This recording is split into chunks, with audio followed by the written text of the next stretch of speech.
News 28 मराठीमध्ये आपले स्वागत आहे। आजच्या मोठ्या बातम्यांबद्दल बोलूया।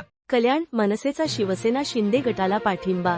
कल्याण डोंबिवली महानगरपालिकेत कोणत्याही एका पक्षाला बहुमत मिळालं नाही, त्यामुळे भाजपा आणि एकनाथ शिंदे यांची शिवसेना यांच्यात गेल्या काही दिवसांपासून रस्सीखेच पाहायला मिळते। अशातच बुधवारी जानेवारी 21 नवी मुंबईतील कोकण विभागीय आयुक्तांच्या कार्यालयात काही राजकीय नाट्यमय घडामोडी घडल्या। कल्याण डोंबिवली महानगरपालिकेत एकनाथ शिंदे यांच्या शिवसेनेला राज ठाकरे यांच्या मनसेकडून पाठिंबा देण्यात आला आहे। कोकण विभागीय आयुक्तांच्या कार्यालयात शिवसेनेचे 53 नगरसेवक या ठिकाणी आपल्या गटाची नोंदणी करण्यासाठी आले होते। त्याचवेळी मनसे नेते राजू पाटील हे देखील आपले मनसेचे 5 नगरसेवक घेऊन या ठिकाणी दाखल झाल्याचं पाहायला मिळालं। तसंच मिळालेल्या माहितीनुसार राजू पाटील, शिवसेनेचे श्रीकांत शिंदे आणि नरेश मस्के यांच्यात एक बैठक पार पडली।